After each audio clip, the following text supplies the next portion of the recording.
Merci à vous d'être venu aujourd'hui avec vos collègues, pratiquement toute la direction de la Fédération de Russie.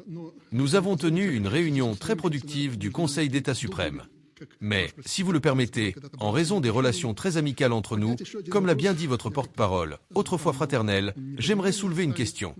Je ne l'ai pas abordée lors de la réunion, mais je vais le dire franchement, je ne le cache pas, car j'en ai déjà parlé à Astana.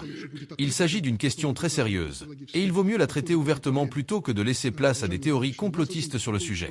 Cher Vladimir Vladimirovitch, la situation en Europe occidentale, notamment à nos frontières, surtout du côté de la Pologne et de la Lituanie, nous inquiète beaucoup. Nous la considérons comme plus dangereuse que celle venant de l'Ukraine en guerre. Des troupes sont déployées à seulement 15 km de la frontière.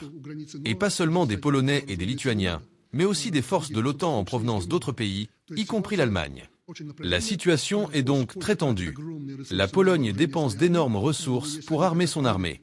Mais si elle souhaite vivre en paix avec nous, comme elle le déclare, pourquoi dépenser des milliards de dollars pour les armements? En somme, cela nous inquiète beaucoup. Et cela représente une menace pour notre groupe militaire commun, dont vous avez parlé dans votre discours aujourd'hui. Je l'ai tourné en plaisanterie sans vous consulter. Mais comment peut-on plaisanter lorsqu'il s'agit de nouvelles armes? Récemment, la Russie a réussi à tester le Oreshnik. Cela a eu un impact certain sur nos partenaires, qui étaient auparavant des rivaux. Ne le prenez pas comme une audace, mais je voudrais vous demander publiquement que ces nouveaux systèmes d'armement, en particulier le Oreshnik, soient déployés sur le territoire de la Biélorussie. Cela calmerait sérieusement certains esprits qui sont déjà prêts à combattre contre la Biélorussie, et donc contre la Russie, sur le territoire de la Biélorussie, selon la conception de la sécurité nationale que vous avez récemment signée.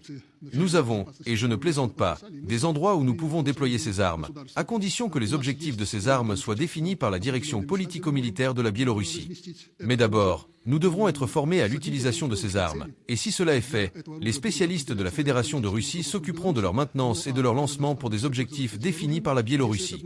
Vous avez montré récemment que vous savez utiliser des charges militaires Oreshnik.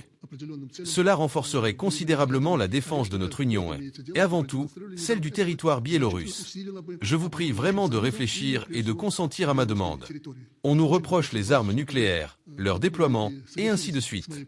Ce ne sont pas des armes nucléaires, mais elles sont très efficaces, comme vous l'avez dit, et dans certaines conditions, elles peuvent causer des dommages comparables à des armes nucléaires, mais sans contamination et sans les effets dévastateurs sur la population.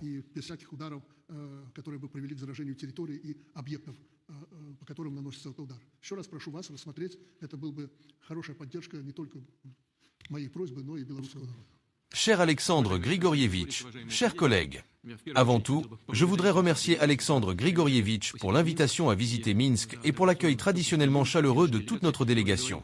Comme je l'ai déjà mentionné lors de notre travail aujourd'hui, un énorme travail a été accompli par les experts et les membres des gouvernements des deux côtés pour préparer cet événement.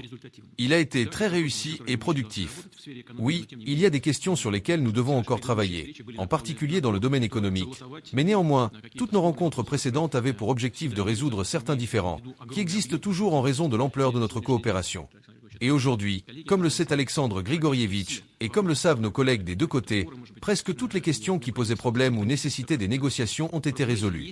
Bien entendu, il reste des domaines à améliorer, et nous continuerons à travailler là-dessus. Je suis convaincu que nous obtiendrons de bons résultats, car les deux côtés sont prêts et désireux de poursuivre notre travail commun constructif, et donc des solutions seront trouvées.